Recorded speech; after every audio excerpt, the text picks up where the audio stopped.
Pues en este contexto de las jornadas sacerdotales que están teniendo lugar en las 3 vicarías territoriales, Pontevedra, Santiago y Coruña, hemos podido contar con la presencia del profesor José San José Prisco, bien conocido seguramente a quienes, sobre todo en los ámbitos académicos relacionados con el derecho canónico, pues tenéis sobradamente conocimiento de lo que es su aportación, su estudio, su trayectoria y su currículum, que no voy ahora aquí a recordarlo, pero al menos sobre todo tiene una faceta académica, docente y de investigación vinculada a la Facultad de Derecho de la Pontificia Universidad de Salamanca. Hubo una etapa intermedia también ahí como rector del Colegio Español de San José en Roma, pero su trayectoria fundamentalmente es en este campo. Ciertamente no hace falta justificar entre nosotros todo lo que significa el derecho canónico y la normativa en la vida de la Iglesia, aunque para ello haya que acudir, como a veces se hace, al último de los cánones, que es el que ilumina todo el sentido del código. Pero es indudable que la salus animorum a todos nos preocupa y necesita cauces y necesita norma para llevarla adelante, y siempre como la Iglesia la ejerce, que no solamente desde el sentido común, sino también desde la visión trascendente y lo que eso significa. Pero además de esa pericia reconocida en los ámbitos del derecho canónico, queremos contar con él desde la experiencia que ha tenido reciente participando como perito en la Asamblea Sinodal sobre la sinodalidad y lo que esto significa en la vida de la Iglesia. No es algo nuevo, reciente. El Papa Francisco lo ha puesto en primera línea, pero es como usted a veces ese equipaje que sin darnos cuenta a veces va quedando en lo alto de los armarios y tenemos que bajarlo a la vida cotidiana para recordar que sinodoi, caminar juntos, ya lo decía San Ignacio de Antioquía en su carta a los Efesios cuando iba camino del martirio a Roma. Somos sinodoi, compañeros de camino por el bautismo recibido y por la amistad con Cristo. Esa es la clave fundamental y que estoy seguro que desde su experiencia, tanto docente, académica, de investigación, divulgación y sobre todo de tu experiencia como perito en el reciente sínodo en Roma, podrás compartir. Muchas gracias por estar presente entre nosotros. Pues gracias a usted por invitarme. Y estas presentaciones, cuando las hace un teólogo, son más ricas, son mejores. No tengo yo costumbre de que la presentación tenga tanta profundidad. Casi me ha hecho la mitad la charla. Ahora, ¿qué voy a decir yo? Ya no puedo citar a San Ignacio y no puedo hacer nada.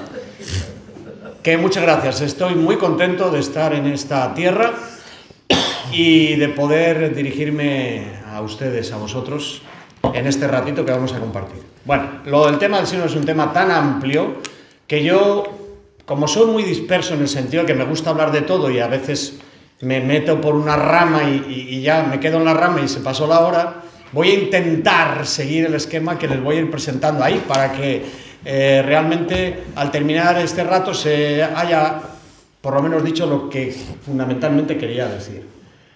Bueno, ustedes saben que ya está el documento final del sínodo, y digo que ya está el documento final porque es la primera vez que el sínodo termina y hay un documento final inmediatamente. Esto no se había hecho hasta ahora. Ha sido una creación del Papa Francisco que ya estaba prevista en la Constitución Apostólica Episcopalis Communio, con la que ha cambiado el Papa el sínodo.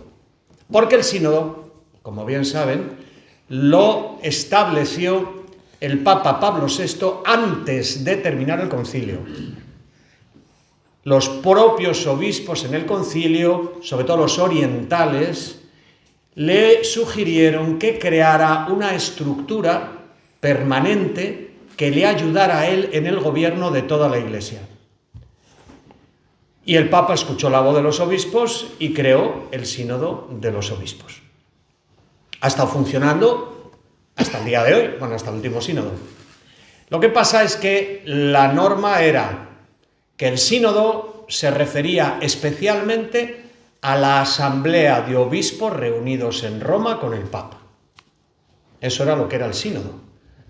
20 y tantos días, 15, 20 días de los obispos representantes del mundo con el Papa en Roma. De hecho, el mismo Papa Pablo VI creó en el aula que lleva su nombre una zona para el sínodo de obispos, que ya no se usa porque ahora no cabemos. Pero el sínodo, como era solo episcopal, tenía un número determinado de obispos y se les hizo un lugar para ellos, así como un auditorio muy bonito que está en la parte de arriba del aula Pablo VI. Bueno, a lo que voy.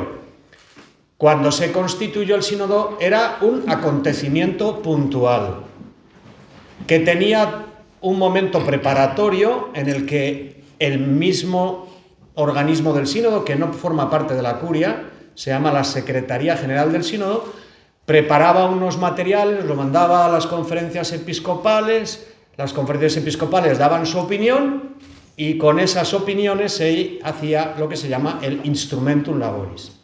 Y ese era el que se trabajaba el mes ese o los 20 días que estaban en Roma. Terminaban los obispos generalmente al final del sínodo, lo que hacían era ofrecerle al Papa unas proposiciones. Según la temática del sínodo, proponemos 1, 2, 3, 4, 20, 30, 15, 50, depende de cada sínodo. Eso quedaba ahí, el Papa estudiaba lo que le habían propuesto y al tiempo, generalmente transcurrido un año más o menos, el Papa publicaba una exhortación apostólica postsinodal, así se llamaba. Muchas de ellas son súper conocidas. A veces no referimos que sean de un sínodo, pero lo son. Por ejemplo, Pastores Dabo Vobis, Vita Consacrata, Christi Fideles Laici, Catequesi Tradende. O sea, hay muchos documentos de papas que responden a las propuestas del sínodo. También es verdad, vamos a ser sinceros, que aunque los obispos al Papa le dan sus recomendaciones en estas proposiciones, no siempre admitían todas. Sabemos porque en los documentos aparece a pie de página o en el mismo interior del documento proposición 5, proposición 20, proposición 32. Entonces el Papa va escribiendo y de las propuestas que a él le han parecido interesantes, sugerentes y posibles, hace el documento. Así se ha funcionado hasta el ultimísimo, no este último, sino el anterior, que fue el sínodo sobre la juventud y luego uno posterior sobre la Amazonia. Hay sínodos de carácter general, que se invita a obispos de todo el mundo, y hay de zonas del mundo. En este caso concreto, el último fue sobre la Amazonia, y claro, evidentemente vinieron obispos de la Amazonia, de la zona americana, de Bolivia, Brasil, Perú, en fin, de la zona de la Amazonia. Evidentemente los demás obispos no vienen porque no les interesa el tema ni entienden de él, pues no son de allí. Lo normal son las asambleas generales, donde vienen representantes de todo el mundo. Digo que no siempre estos documentos que elaboran los pontífices contienen todas las propuestas, porque siempre el sínodo es una ayuda al gobierno del Papa, pero el Papa dice que le ayuda más y que le ayuda menos y recoge lo que a él le parece mejor. De hecho, les voy a decir, por ejemplo, un caso que es muy evidente, porque el Papa Benedicto XVI era teólogo y, como dicen los italianos, era furbetto. Era un tipo muy agudo y entonces hacemos un sínodo sobre la palabra de Dios en el que había una propuesta clara que decía, ahora esto está ya súper superado porque Francisco lo arregló enseguida, pero había una propuesta de los padres que decía que las mujeres pudieran acceder al ministerio del lectorado, dado que la mayor parte de los lectores eran mujeres. O sea, es un hecho que ya eran lectoras. Pues vamos a oficializarlo. Lo piden los padres y el Papa no lo concedió. Si leen verbum Dei, Dei verbum, perdón, me voy al concilio. Verbum Domini, que es la exhortación apostólica sobre la palabra, dice ahí el Papa Francisco,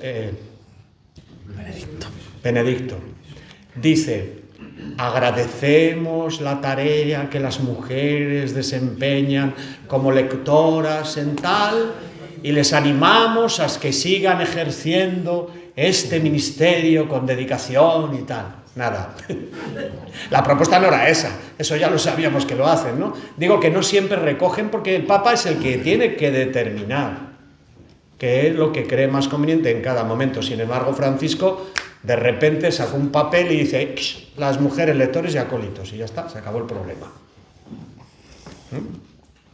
Bueno, ¿qué cambios ha habido sustanciales con respecto a esta forma de entender el sínodo. Primero, el sínodo ya no es un acontecimiento puntual, ya no es la asamblea. La asamblea es uno de los 3 momentos que ahora tiene el sínodo. El primer momento es la consulta al pueblo de Dios. Segundo momento, la asamblea. Tercer momento es en el que estamos ahora de este último sínodo, que se llama la etapa de la implementación, aunque a los teólogos ahora les gusta más decir la de la recepción en las iglesias locales. Gusta más esto. Claro, porque los canonistas sabemos que una ley que no es recibida no sirve para nada. Entonces, o se recibe, o ¿para qué lo hemos hecho?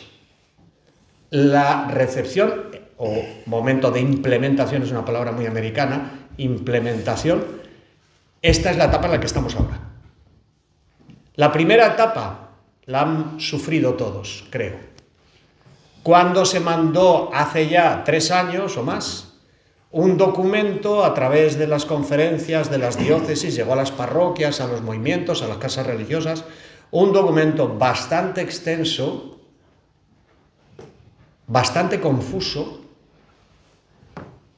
prácticamente inmasticable, para que la gente, estos son criterios míos, señor obispo, usted no me regañe. Digo, es mi modo de pensar porque los resultados dicen que fue así, no por nada, sino porque los resultados dan a entender que era todo esto. Un texto demasiado largo, lleno de cuestiones difíciles de comprender para el común de los fieles. Yo no soy de los más tontos de mi clase y algunas cosas me costaba trabajo también asimilarlas, porque era un escrito muy teológico. Bueno, el problema más gordo de eso no fue el escrito, es las preguntas que hacía.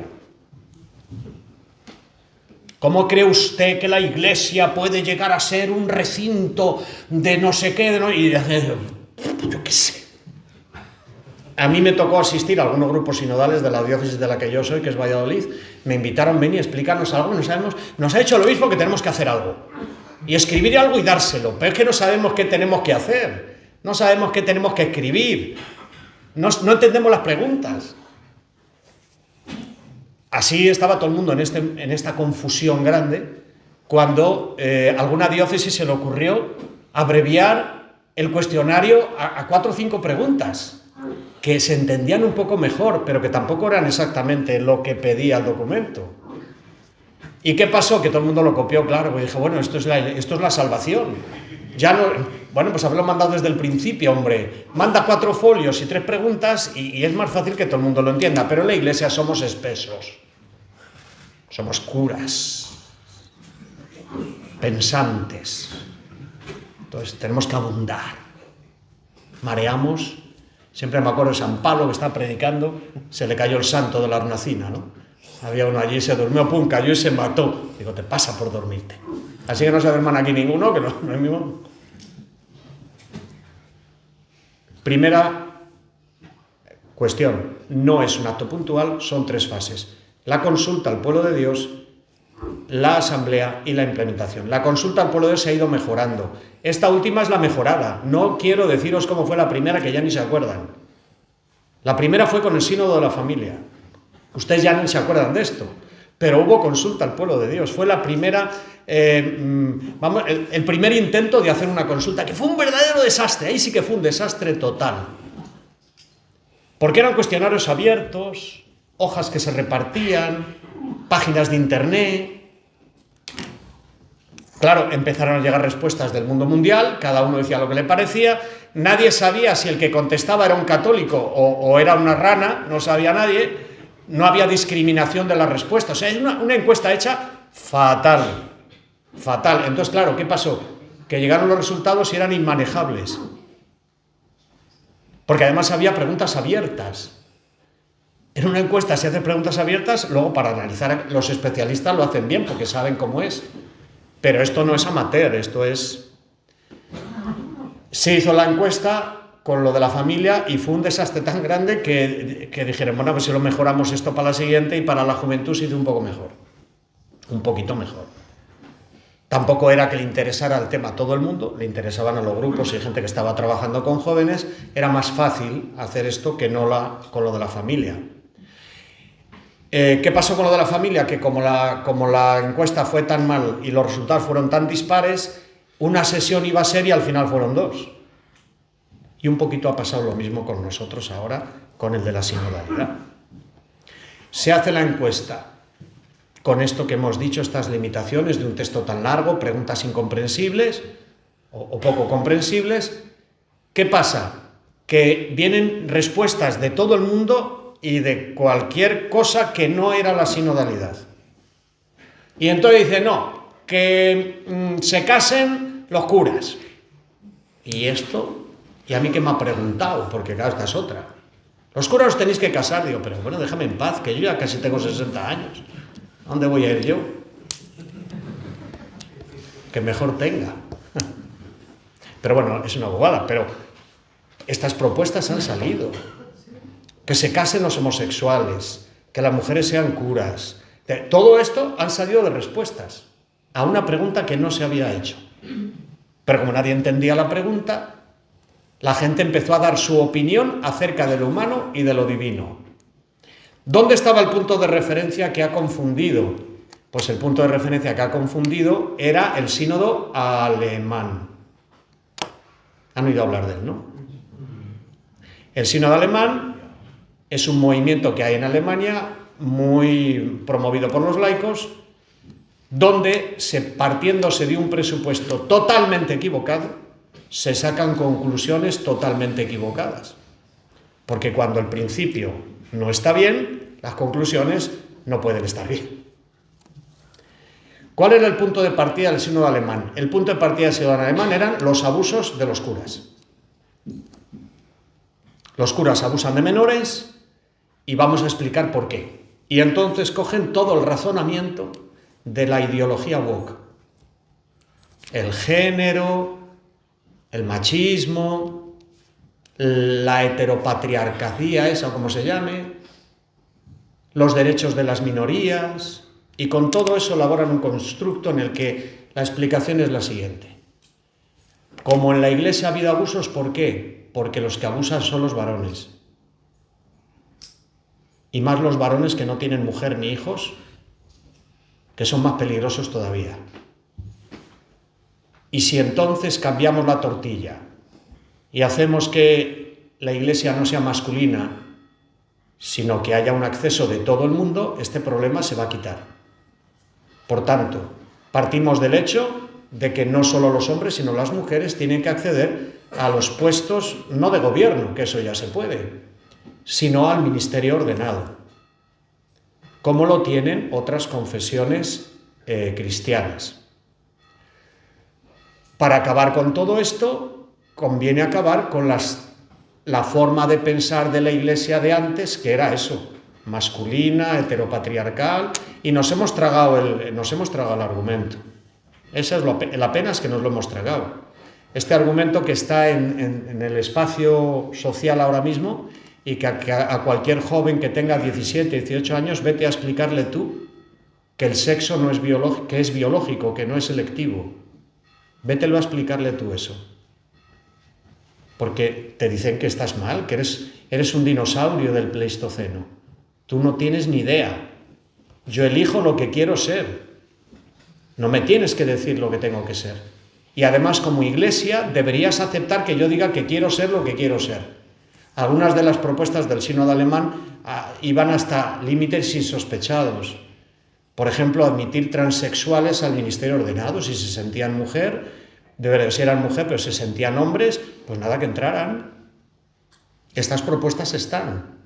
Evidentemente no han salido adelante. Que se cambiaran los registros de bautismo. Y si una persona se había bautizado como varón, pero luego había decidido cambiar de género, por el sexo no se cambia, había que cambiar el libro del bautismo. Las consecuencias son terribles con respecto, por ejemplo, al matrimonio. Por ejemplo, o a la entrada en un noviciado, que te entra una señora que en realidad tiene cola, que dicen en mi pueblo. Eso no se puede. De hecho, fijaos, esta ideología está tan infectándolo todo que la última película, esta babosa, con perdón, de Cónclave, al final el Papa es un señor que en realidad es una mujer. Ya les he reventado la película, mejor así no vayan a verla, porque no vale para nada. No vale para nada, para nada. No, es que esa está aburrida. Aparte que tiene unas cuestiones, yo la estaba viendo con un compañero mío que es biblista, que va a venir también a la diócesis, que es Santiago de Jarro, y estábamos viendo el versículo y me digo, yo me voy, esto es un bodrio. Y dice, claro, tú te enfadas porque lo canónico lo hacen mal. Digo, no, lo canónico mal, está mal todo, ni siquiera es la columnata del Vaticano, esto es una peste.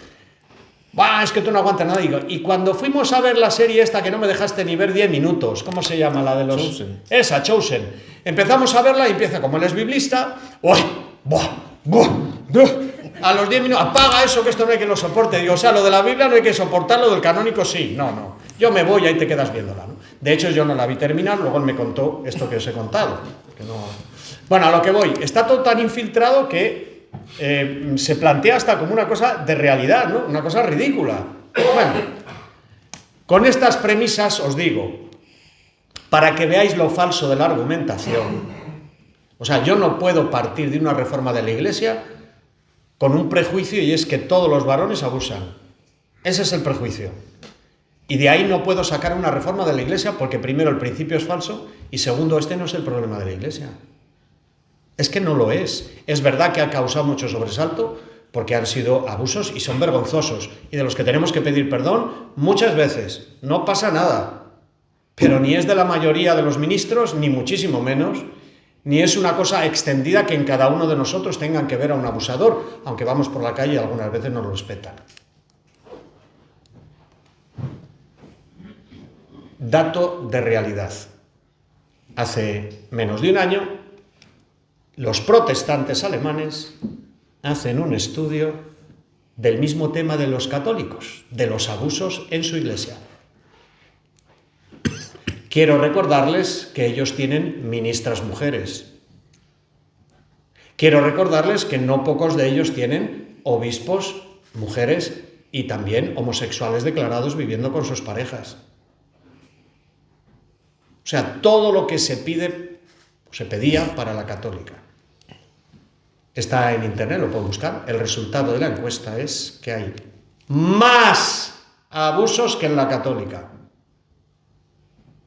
Ahora díganme, si el problema era la masculinización de la Iglesia y la perversión de los ministros, ahora me explica usted cómo en esta, que no es así, pasa más. Ahora me lo explica. Y es más, dicen, además, la encuesta, ellos mismos, que muchos pastores se han negado a contestarla. Aun con los datos muy parciales, los resultados son mucho peores. No porque me alegre yo, que no me alegro, es para decir que desmonta el argumento falaz de que el problema de la Iglesia Católica son los varones. Bueno, y lo digo yo como soy varón, me tengo que defender un poco. Es cierto también que hay que hacer cambios. Eso es indudable.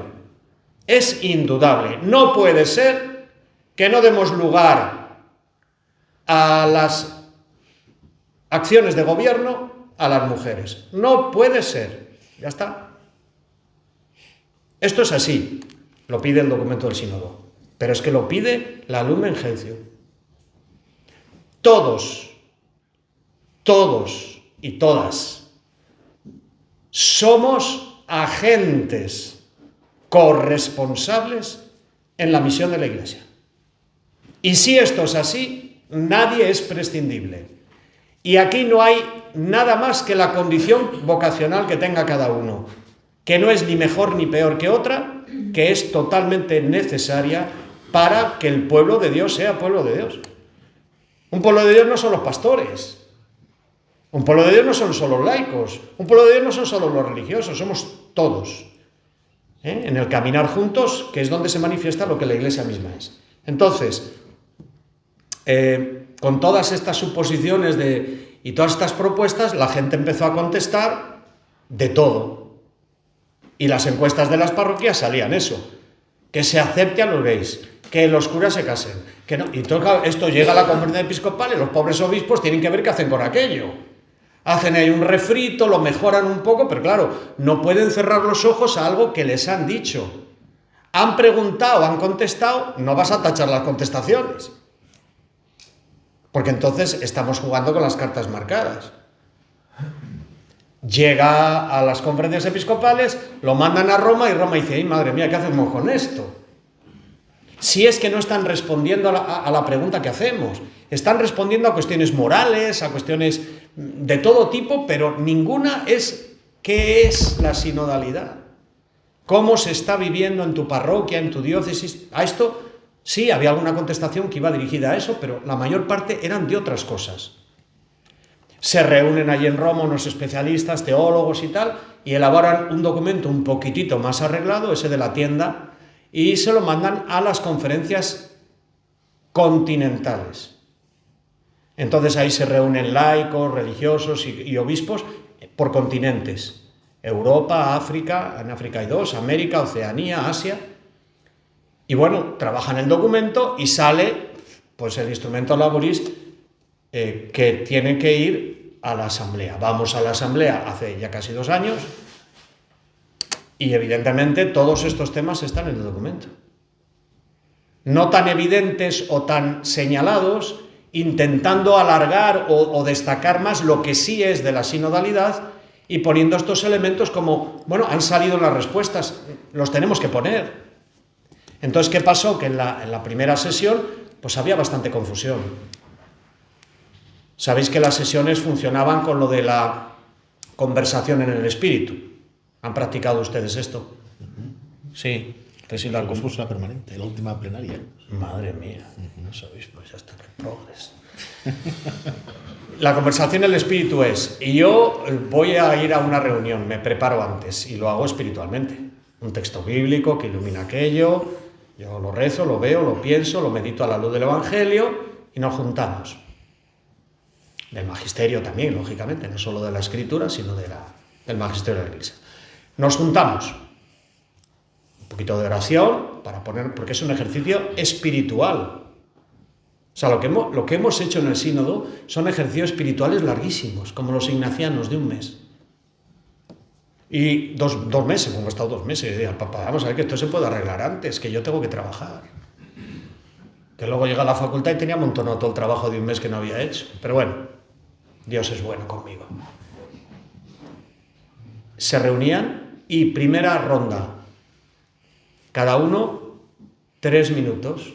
Dice lo que quiere decir con respecto al tema que ha intentado discernir a la luz del Evangelio y del Magisterio. Y dice lo que sea, 3 minutos, una vuelta, los demás callaos, una vuelta.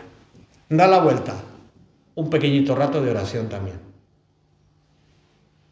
Segunda vuelta, otra vez intervenir todos, pero ya no voy a repetir lo que yo he dicho, que eso ya lo han oído todos. Yo voy ahora a decir de lo que he oído lo que más me ha llamado la atención, por bien o también por mal, por concordancia o por disonancia. Y hago el reflejo, pero los demás callaos. Yo hago mis 3 minutos, y empleo menos o más, eso ya es cuestión mía y del moderador. Damos la vuelta y otro momento de oración. Acaba ese momento y ahora sí, de lo que hemos oído y hablado y rehablado, vamos a intentar entre todos decir en qué convergemos. Y lo anotamos. ¿Y cuáles son las dificultades o las divergencias? Y las anotamos. Eso iba luego a una sesión plenaria donde se leían todas las... Es que éramos un montón de gente, 400 personas, en mesas de 12, una cosa gigantesca aquello. Y bueno, se hacía la puesta en común, también 3 minutos cada uno, que aquello era muy gracioso, porque claro, empiezas a hablar y como en el Parlamento, todo el mundo tenía su monitor y tenía el cronómetro, plin, plin, plin, plin. Cuando faltaban segundos, pi, pi, pi, pi, pi, pi, pi, pi, y se tapaba el monitor, la cámara y todo. Así que si no habías acabado, te acababan. La gente procuraba medirse, pero algunos, no creas, se quedaron con la miel en la boca. Después de todo eso, los grupos de expertos que estábamos allí y un grupo de redacción que lo elige el propio sínodo, bastante amplio, se iba escribiendo lo que se iba oyendo en el aula, las aportaciones de los grupos, etc., ¿no? Todo eso se iba haciendo por las partes del documento, y cuando llega al final se leía todo, se le entregaba a todo el mundo pudo hacer modificaciones a lo que le pareció, y ese documento al final es el que se lleva a la votación final. La votación final, todas las afirmaciones tienen que pasar por más de 2/3 de los presentes. 2/3, que es lo que se llama la mayoría cualificada, que es la misma que se necesita para ser papa. Al papa solo se le elige con una mayoría cualificada. La diferencia con respecto a otros sínodos, ya hubo en el de la Amazonia, ya hubo en el de la Juventud y en el de la Familia, que había miembros no obispos. Evidentemente, con la experiencia, Episcopalis Communio contempla que el Papa puede invitar al sínodo a quien considere oportuno. En este caso invitó a un grupo grande, un 25% de los presentes no eran obispos. También tengo que decir que yo, que era experto, nosotros no somos miembros. Nosotros estamos allí, estamos con ellos, pero nosotros no votamos. Nosotros no somos, en sentido propio, miembros. Bueno, aquí había religiosos, religiosas, no clérigos, había laicos, de diferentes partes del mundo, había presbíteros. Una cosa muy curiosa que se lo comentaba a los curas de la diócesis es que en todo el grupo había de representación de párrocos. ¿Cuántos diréis que había? A ver si aceptáis. Uno. Que protestó y dijo, oiga, que estoy yo solo aquí. ¿Quién va a defender a la parroquia? Estoy yo solico aquí, ¿no? Y entonces, ¿qué dijo el Papa? Tomó nota, que estaba el presente en esa sesión. No está en todas, pero en muchas estuvo. Y convocó, entre una asamblea y otra, convocó una especie de mini sínodo parroquial con párrocos de todo el mundo, si se acuerdan, ¿no? Y esas cosas que sacaron ellos han formado parte del instrumentum laboris que hemos usado en la segunda asamblea. Bueno, se acabó la primera asamblea, de ahí salió un instrumentum que luego se ha ido tal. Nos vamos a la segunda asamblea, que es la que al final votamos el mismo sistema. Lo único que ahora dejaron un poco más de tiempo para que el diálogo tuviera algo de discusión y no fuera solo concretar lo que se había dicho, sino un poquito dialogar y tal. Se dio un poquito más de tiempo, porque los teólogos sobre todo protestaron que no había un estudio de los temas serio, que no había un estudio, vamos a decir, más científico, más asentado, que bueno, que la gente hablaba de lo que recordaba, pero no todo el mundo recuerda bien. Hay que decir, siendo honestos, que en todas las mesas de 12 personas había en todas algún especialista. Había algún obispo que era biblista, algún obispo que era dogmático, de derecho canónico casi no éramos nadie. De hecho, en el grupo de expertos 30 y tantos y 5 canonistas solo. Qué poco nos aprecian, con lo importantes que somos.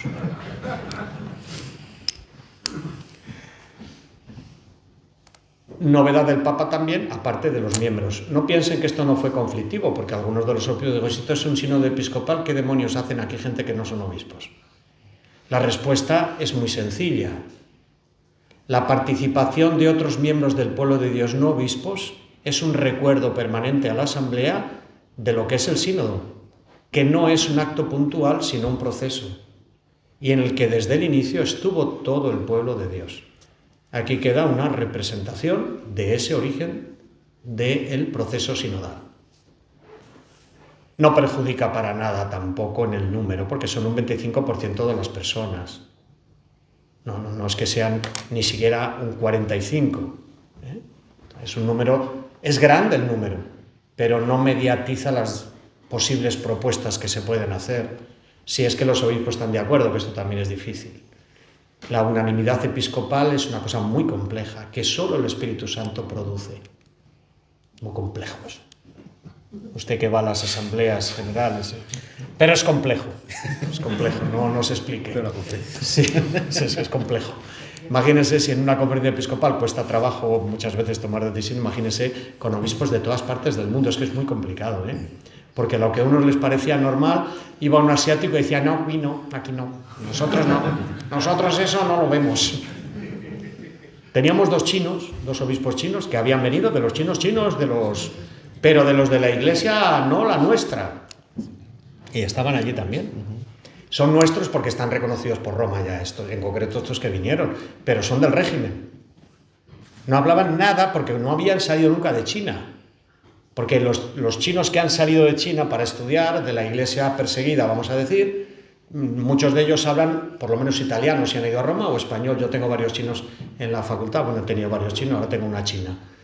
Y claro, hablan en la lengua del país donde van a trabajar, pero si no ha salido de allí nunca, como ha pasado con esto, no hablaban más que chino y tenían que tener a un chino que estaba estudiando en Roma haciéndoles la traducción, y que era bastante curioso, ¿no? Porque claro, y decía, wow. ¿Qué habrá dicho el chino? Y si nos estará engañando el otro, claro, porque claro, no había nadie que corroborara la verdad de las cosas. Bueno, al final, otra novedad. Episcopalis Communio dice que el Papa, cuando acaba el sínodo, puede mandar que se publiquen lo que han dicho los padres y las madres en este caso. Si quiere, lo puede mandar publicar como está. El Papa lo hizo. Estaba en la votación, cuando terminó de votar, aplauso genérico, general. Todos los puntos salieron con una mayoría más que suficiente, 2/3. Hubo un par de puntos que, pasando de sobra la mayoría, fueron los menos votados. Uno fue el de las mujeres, y ahora os voy a explicar por qué. Y otro fue el de las conferencias episcopales. Pues porque había obispos que no querían que las conferencias episcopales tuvieran demasiadas competencias y les robaran a ellos la capacidad que tienen de decidir en las diócesis, teniendo en cuenta que el obispo es en la diócesis por derecho divino, vicario de Cristo aquí, y eso es de derecho divino. Y la conferencia episcopal es una creación de derecho humano. Entonces, que el derecho humano limite el ejercicio del derecho divino, pues no es, vamos a decir que no es muy apetecible. No parece que sea una cosa muy agradable, pero hay que reconocer también que en un mundo globalizado lo que no podemos es ir cada uno por nuestra cuenta. Porque las cosas se saben igual aquí que allá, que si lo sabemos. Si un párroco hace una cosa y el de al lado, toda la diócesis sabe. Y si hay uno que da los sacramentos más baratos, la gente va con él. Como saben que en el Mercadona hay no sé qué Iván, o en el Gadis hay no sé qué Iván. Pues la gente no es tonta. Optimiza sus recursos. Entonces, ya no es como antiguamente, que uno nacía, crecía, se reproducía y moría casi en el mismo sitio. La movilidad humana, los medios de comunicación han hecho que las cuestiones salgan a la luz enseguida. No podemos trabajar solos. No podemos vivir con una isla. Ha dicho, y es el último punto de aquí, de la parte quinta, yo también os envío. Formar un pueblo de discípulos misioneros. Las conferencias episcopales y las provincias eclesiásticas, arzobispos metropolitanos, que recuperen la función que tenían en la Iglesia antigua. Que no sea una cosa, bueno, vamos a juntarnos y ya está. No, más serio. Que hagan cosas juntos. Los concilios provinciales han existido, pero hace hace bastantes años que en la Iglesia latina no se usan. Para tomar decisiones juntos los obispos de, por ejemplo, aquí de Galicia. ¿Que no habrá cosas que tengamos que hacer juntos y todos igual? Pues claro que las hay. ¿Y eso me quita mi potestad? No, lo que te hace es orientar mejor tu gobierno pastoral. No lo veamos de forma negativa, veámoslo de forma positiva. Si lo hemos discernido entre todos y hemos tomado una determinación, si yo lo he ayudado a discernir, entiendo que para mi sitio también sirve. Bueno, en todo caso, que se potencien las estructuras intermedias de sinodalidad, que son los concilios particulares y las conferencias episcopales, y también las continentales. Hay problemas que son continentales, no son de un país. Incluso ha dicho que se hagan conferencias episcopales de regiones que ahora mismo no coinciden en los mapas. Por ejemplo, el Mediterráneo. El Mediterráneo tiene un problema gravísimo, pero el Mediterráneo no es Italia, España, Francia, Portugal ya no, que está en el Atlántico. Grecia. No, es Turquía, es Marruecos, es Egipto. Allí hay cristianos. Hay flujos migratorios entre las iglesias. Esto hay que tratarlo a nivel regional, porque esto a los de Indonesia no les interesa, pero a nosotros sí, es un problema de todos los días. Bueno, dice el Papa que se publique, y entonces saltan las dudas. Pero entonces, ¿el documento es también del Papa o no es del Papa? Y estamos discutiendo. Yo, como canonista que soy, dije, mientras no conste, no es. Él ha dicho que se publique, no ha dicho que sea suyo. Como había esta discusión, al tiempo el Papa, hace un mes, sacó una carta diciendo, es mío, para disipar dudas, es mío.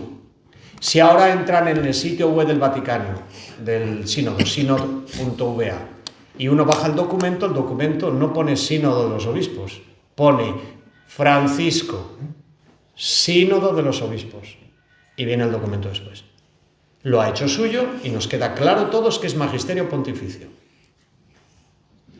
No es proposiciones de los padres y madres sinodales, es un documento pontificio. Además, el Papa, por eso quedaba la duda, nada más terminar, dijo que se publique y yo no voy a hacer ninguna exhortación. Por eso decía la gente, no, es entonces que lo hace suyo. No, ha dicho que no va a publicar. No hagamos que diga más de lo que ha querido decir. Y si lo quiere decir, que lo diga. Porque no hay cosa peor que la oscuridad. Pues ya lo ha dicho. Pues lo seguimos. El otro punto que les decía que había sido menos votado, pero superó con creces los 2/3, fue que era el número 62, que es el que hace referencia a las mujeres. ¿Por qué? Porque había un grupo de mujeres que no estaba de acuerdo en que se las dedicara a ellas un capítulo. Por una razón muy sencilla. Si nosotras somos laicas a efectos canónicos, y se habla de la inserción de los laicos y de las laicas y tal, ¿por qué vamos a tener que hacer distinción y decir que las mujeres son distintas? Si estamos diciendo que todos podemos acceder a lo mismo, si ya hacemos la distinción, es que ya estamos viendo que no somos iguales. Era un razonamiento, el mismo que tuvo la directora de Acción Católica cuando fue al Concilio Vaticano II, la española, que no me acuerdo cómo se llama, que era la directora de Acción Católica Internacional en ese momento, mujer, que la invitaron a las últimas sesiones del concilio. ¿Cómo se llamaba? Esa, sí. Ella misma dijo en el concilio, si yo no quiero que el concilio diga algo de nosotras, lo que quiero es que no diga nada que nos diferencie de los demás. Que lo que puedan acceder los hombres, que accedamos nosotros. Los laicos, se refería a los laicos como ahora. Entonces, por eso algunas mujeres incluso dicen, no lo votamos, no nos gusta. Pero no porque el número no sea propositivo, que es un reconocimiento a la tarea que las mujeres y a potenciar esa tarea dándoles lugar en las tomas de decisiones y en el gobierno de la Iglesia. Eso lo pone el número. ¿Quién puede estar en desacuerdo con eso? Nadie. El problema no es estar en desacuerdo, es establecer una diferencia. Si los laicos pueden, las laicas también, no hay que hacer distinción. Bueno, en todo caso, digo un poquito por explicar cómo fue el asunto. Finalmente el Papa ha dicho que es suyo, por tanto lo consideramos magisterio pontificio. Si ven ahí el documento, esos son los títulos que tiene una parte primera, el corazón de la sinodalidad, el segundo, juntos en la barca, esto fue muy curioso, por ejemplo, antes se titulaba Juntos en la barca de Pedro, en el documento original, y le quitamos Pedro. ¿Por qué? Por ecumenismo. Todo el mundo cuando lee barca, un católico que lee en la barca de Pedro, pero había hermanos de otras iglesias muy apoyando el proceso sinodal nuestro, encantados, compartiendo las sesiones, hablando, porque hablaron, se les dio palabra, no tenían voto, pero tenían palabra, y esto era un gesto de decir, bueno, ya sabían que las iglesias orientales dicen que Pedro y Andrés, y antes Andrés que Pedro, por el Evangelio de San Juan, que fue Andrés el que presentó al Mesías a Pedro. Y dice, si alguien es el primero es Andrés, no Pedro. Dicen los orientales ortodoxos, ¿no? Por eso digo, hay que ser sensibles a todo, y el documento también ha querido ser sensible desde el punto de vista ecuménico, y por eso, aunque se titulaba Juntos en la barca de Pedro, se quedó Juntos en la barca. ¿Por qué? Porque la barca no solo es la Iglesia Católica. La Iglesia es más que la Iglesia Católica. Desafortunadamente, ahora estamos divididos y queremos que la Iglesia sea una. Hasta que ese momento llegue tenemos que seguir dialogando, tenemos que seguir... Muy bonito un documento que salió poquito antes de la sesión del sínodo, que se lo recomiendo leer, está en francés y creo que ya en italiano, no, en inglés, perdón, y en italiano, que se llama El primado de Pedro. Lo tienen en internet, es gratis, está en el dicasterio para el ecumenismo. Es un volumen grande que trae todos los documentos, todos los acercamientos que ha habido para comprender que podemos llegar a la unidad. La verdad que está fenomenalmente bien hecho y se lo recomiendo a los que tengan interés en saber sobre el ejercicio del primado de Pedro y cómo hacerlo de una forma más ecuménica, que es el último número Yo también os envío. Ahí habla del primado de Pedro y habla del ecumenismo y tal. Bueno, lo que sabéis entonces es que durante el camino el Papa, para no decir que estos temas que estaban desde el principio, pero que no eran de la sinodalidad, les obviaba y los quitábamos de en medio, el Papa dijo no, son temas que son importantes. No son de la sinodalidad, pero son importantes. Es un reclamo que ha hecho el pueblo de Dios de que esto se clarifique. Lo vamos a clarificar.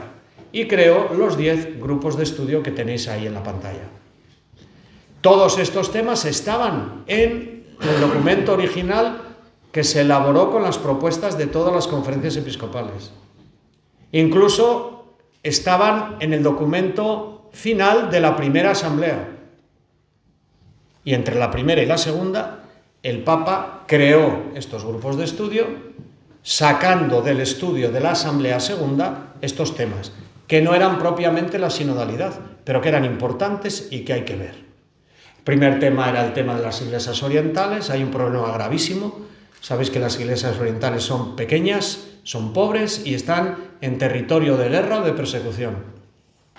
Los cristianos, buscando una vida mejor, huyen. Se van de sus tierras y se vienen a Estados Unidos, a Europa, abandonando sus casas y su religión. Vienen aquí, se asimilan a lo latino, porque no hay quien los atienda en su rito. Si esto sigue pasando, van a desaparecer. Ya el concilio dijo que, por favor, consideramos la riqueza espiritual que son las iglesias católicas orientales, pero no ha mejorado la situación y ellos, francamente, lo dicen con una gran preocupación y nos piden auxilio. No es un tema del sínodo, pero hay que tratarlo.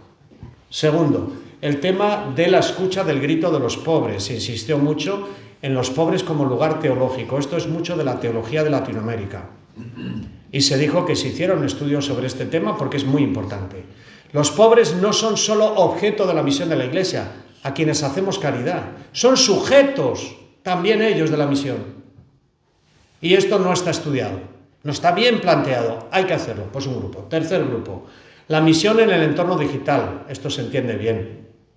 Ahí había algún digitalero, había una blogger muy famosa, que es una religiosa, había Chisca, que es muy simpática además, estaba Chisca, había otro blogger que tiene una empresa de comunicación en México, mexicano.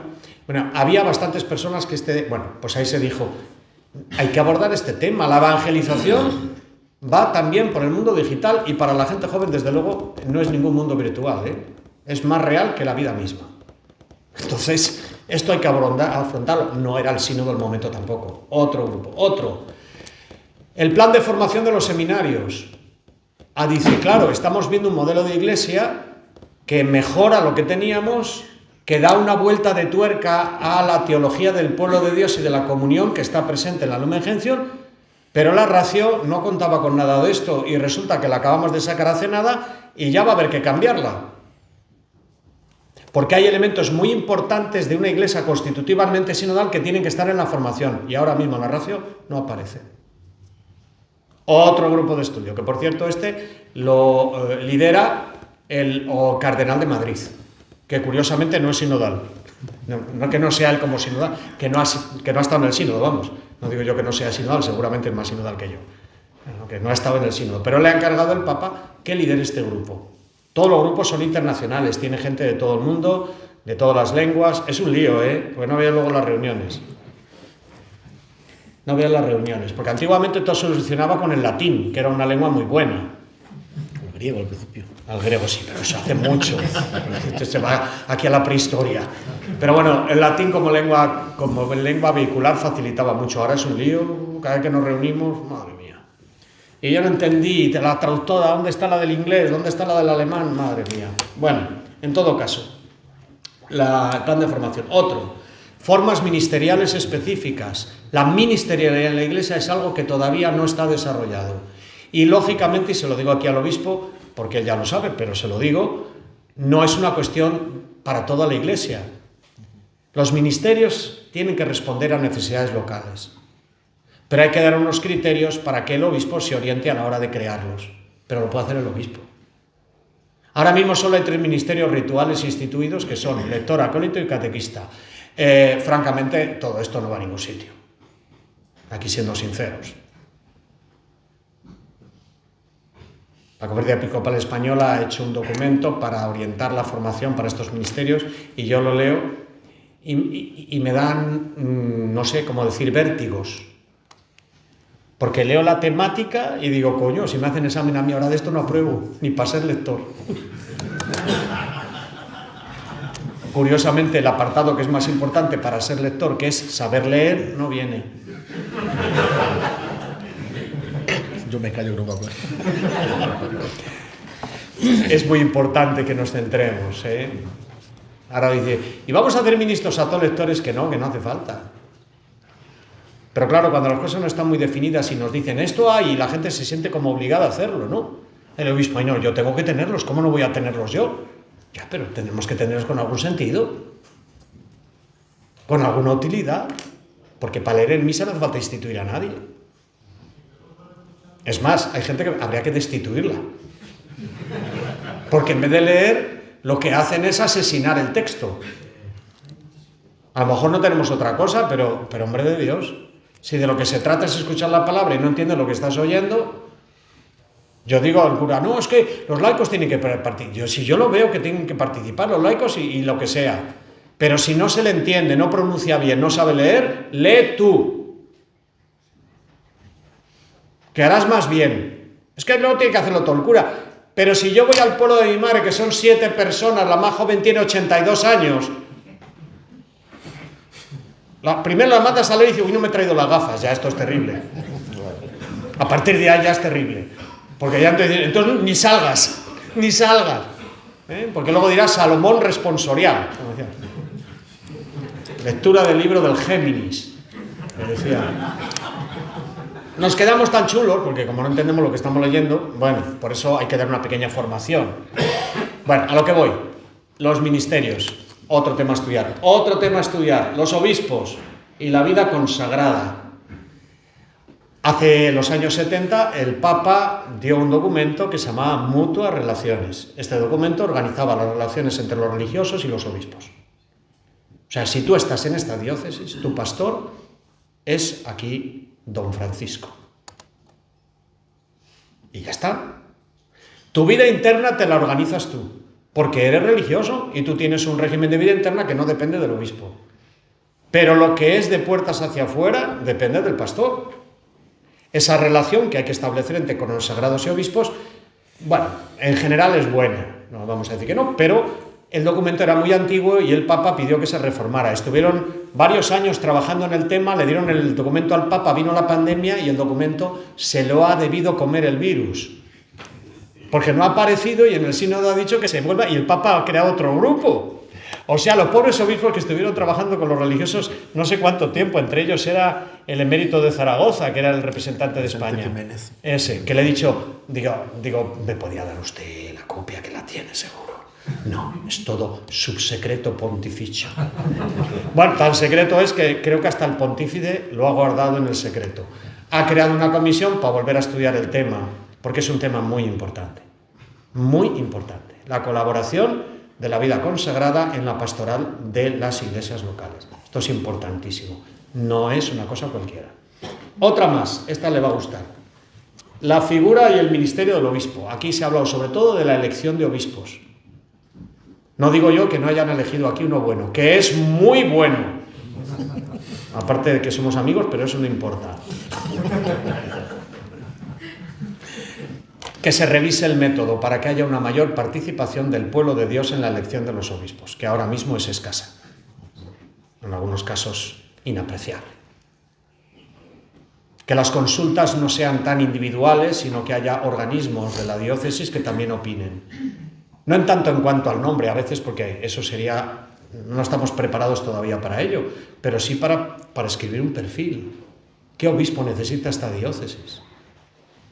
A, B, C, pues habrá que buscar un candidato que sea el propio para la diócesis. Y no uno caído del cielo, que no sabemos si es propio o es impropio. Generalmente luego todos son santos y lo hacen bien. Pero es mejor prevenir que curar. Que una vez que está hecho el obispo ya no hay remedio. Se habla de esto y se dice cómo participar el pueblo de Dios en todo el proceso. Si quieren leer un artículo extraordinario, es mío, pueden entrar en internet en la revista Seminarios sobre los Ministerios en la Iglesia. Es gratuita la revista, ponen Seminarios sobre los Ministerios en la Iglesia. El último número está dedicado a los obispos, precisamente porque el Papa ha creado un grupo para estudiar este tema. Los operarios, que somos los que llevamos esta revista, la editorial Sígueme, hemos dicho, vamos a hacer un número sobre este tema con especialistas. Y el especialista en canónico soy yo, genial, porque es de la casa todo, y yo he hecho una propuesta para mejorar la elección de obispos. Si tienen curiosidad, léanla. Las otras son históricas, cómo se elegían en los tiempos de los Santos Padres, en la Edad Media. Todo esto está muy bien conocerlo, pero hay que hacer una pa' hora. Yo he hecho la de pa' hora. Entonces, no me van a hacer ni puñetero caso, eso lo sé yo. Pero bueno, que por pensar no quede, ¿eh? Es gratis la revista, se pueden bajar el PDF gratuitamente. Luego habla de los representantes pontificios, otra cosa, los nuncios, todo esto. ¿Por qué tienen que ser obispos? Miento, arzobispos. No saben el chiste ese, ¿no? Pasa la Guardia Civil y hay un accidente. Y ven que es un tío allí tirado, vestido de negro. Se acerca y dice, ¡oye, un cura, un cura! Y el que estaba allí te decía, ¡no! ¡Ay, no! Mira, que lleva la cruz. Creo que es un obispo. ¡No! ¿Cómo que no es un obispo? Y dice, ¡arzobispo! Y dice, no me bajes de rango, ¿no? Hasta muriendo. Eso sí que es una entrega al ministerio. Hasta el último momento. Que se vea claro y contundente. Bueno, esto es un tema muy en debate también porque son diplomáticos de carrera. Entonces, los diplomáticos de carrera lo que tienen que ser son diplomáticos, no obispos. Pero bueno, también ha habido otro asunto con lo del obispo y se trató, esto también es muy curioso, se trató el tema de los obispos titulares. Los obispos titulares. Usted ha sido obispo titular. Sí. Obispo titular no es el obispo diocesano, es el auxiliar o el coadjutor, que se llaman titulares porque no tienen pueblo, tienen titulus, que es una iglesia que no existe. Porque claro, según el principio que conoce muy bien el señor arzobispo, ningún obispo sin pueblo, ningún pueblo sin obispo. Es un principio de los santos padres que se ha ido desvirtuando. ¿Cuántos obispos hay en el mundo? A ver si lo saben. Digan un número, venga, un concurso. Uy, qué poquito, sigan. ¿Cuántos?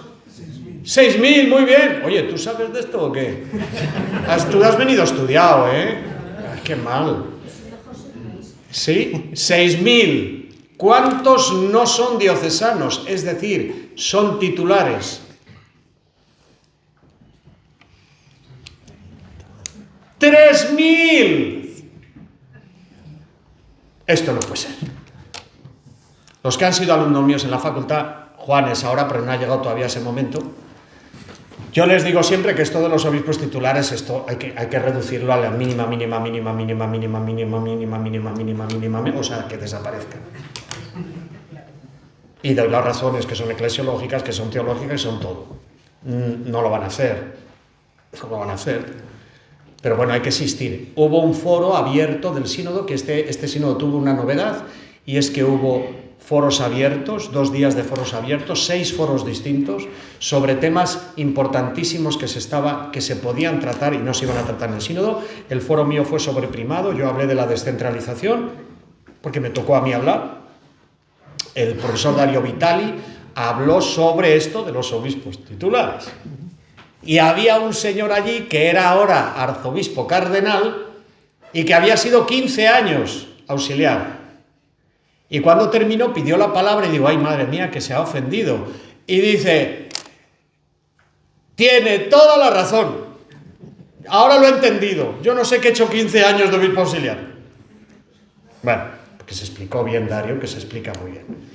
¿Por qué? Pues porque el obispo diocesano, sí, pero el obispo titular no tiene jurisdicción ninguna. No tiene pueblo, no tiene jurisdicción, no tiene a nadie.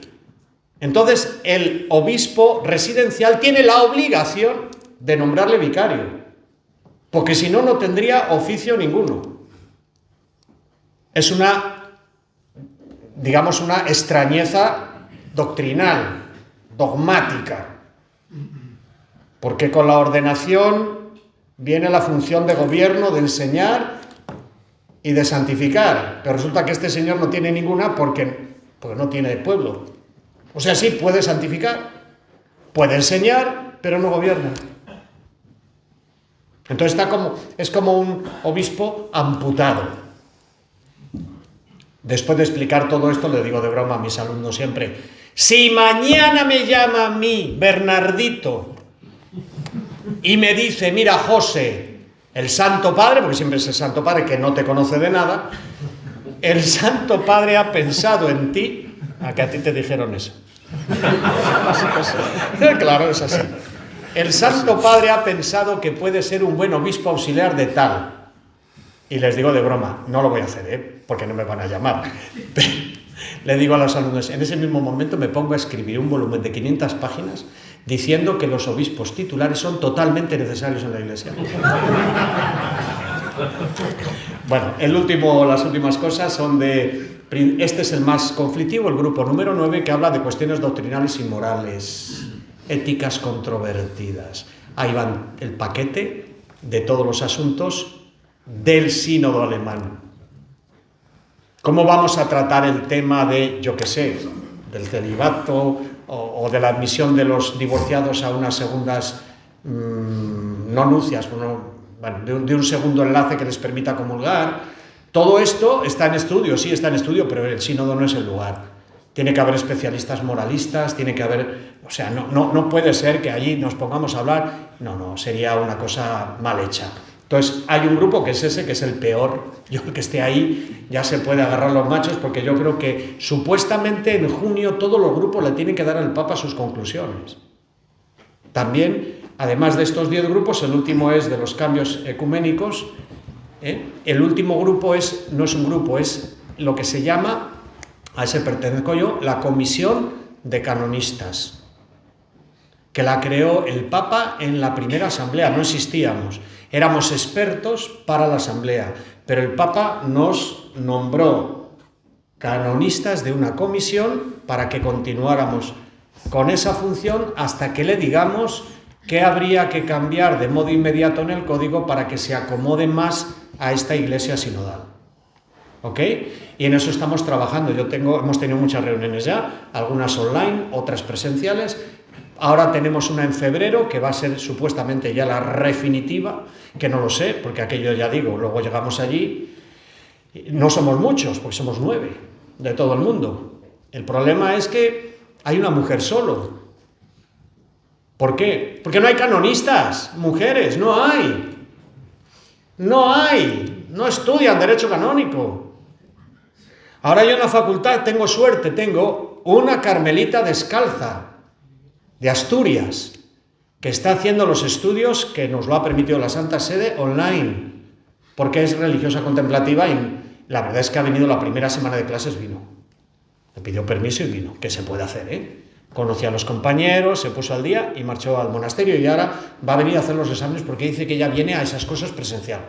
Bueno, pues va a venir. Pero tengo otra religiosa de Honduras, también contemplativa, y tengo un religioso contemplativo de Chile. Esto lo hacen todo online. Pero fijaos, hay 2 mujeres contemplativas. Y luego tengo una china, que es de vida activa, que está con nosotros también. Son las 3 mujeres que hay en la facultad. El resto son hombres. Claro, luego decimos, hace una comisión con mujeres, pues búscalas, porque cuesta trabajo, búscalas, porque no hemos preparado gente para esto.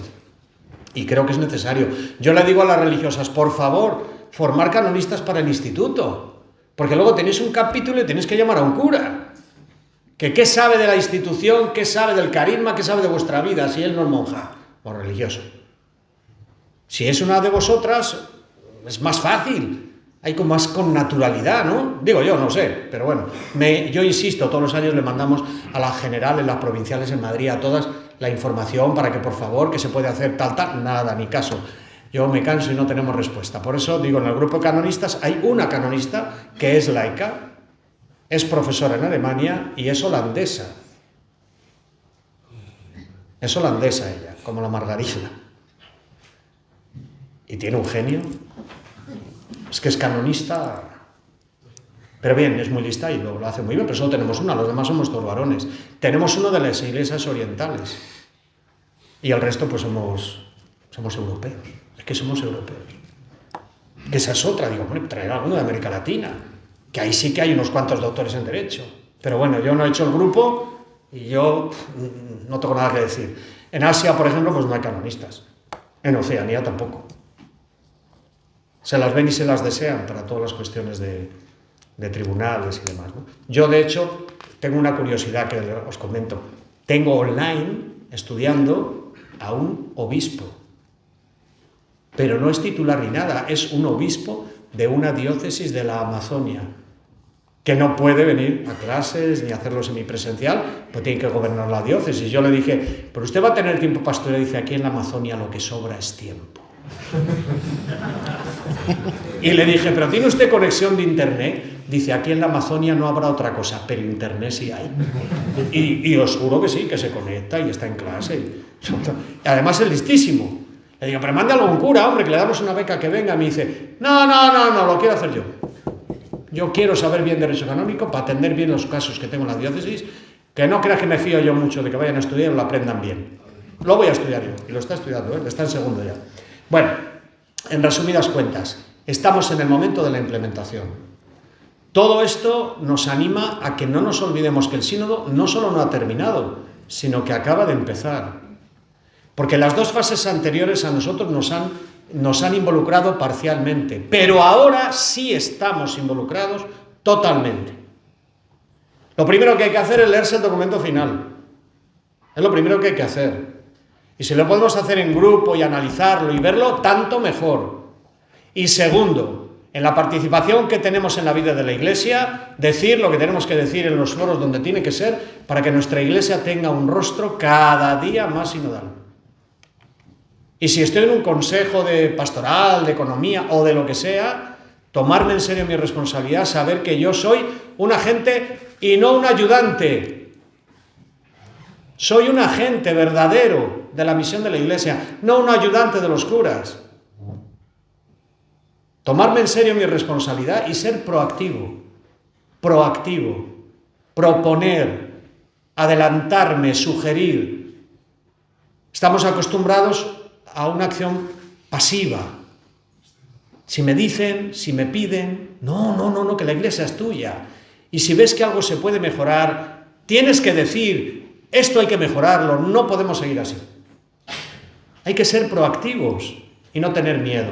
Y a los pastores, que a ellos se lo he dicho esta mañana, tenéis que ser abiertos y dejaros también modelar por el pueblo de Dios. Hay que ser abiertos y dóciles.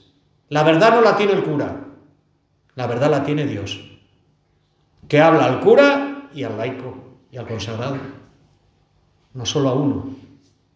Nadie tiene el monopolio de la razón ni de la verdad. Dice el refrán que ven 4 ojos más que 2. Esa es la sinodalidad. Nos juntamos, vemos, buscamos juntos la verdad desde la escritura y la tradición y nos implicamos decidiendo hacia dónde vamos a caminar. Todos, algunos que disciernen y uno que al final es el que dice, por aquí vamos. Ese que decide, decidirá mejor si antes ha contado con todos y ha discernido con algunos. Puede que al final el resultado sea exactamente el mismo en cuanto a la decisión, pero la eficacia de aquello no es la misma. Si yo digo, soy el obispo y vamos a ir de aquí a allá, a lo mejor es lo que hay que hacer. Pero si estoy con vosotros y decimos, vamos a estudiar hacia dónde tenemos que ir, y después de estar escuchándonos y hablando y discerniendo qué es lo que Dios quiere, al final dice, vamos a ir hacia allá. El resultado es el mismo. Pero si lo digo yo, los que no han contribuido a la toma de decisiones dirán, pues ve tú. Pero si yo me siento implicado porque se ha contado conmigo, digo, no, vamos juntos, yo también tengo que ir. Es la diferencia. No se trata del resultado. Dice el Papa, no hay que estar inquietos por los resultados. Lo que hay que hacer es iniciar procesos que conduzcan a una sanación, a una conversión de las relaciones, a una conversión de las estructuras, para que sean más como Dios quiere. Una iglesia sinodal en la que todos contamos, todos estamos llamados a participar, todos somos necesarios. Como decía aquella famosa película, Alcalde, todos somos contingentes, solo tú eres necesario. Esto no es verdad. Nosotros somos todos necesarios, aunque seamos todos contingentes. Ánimo a la tercera etapa, todos proactivos. Muchas gracias.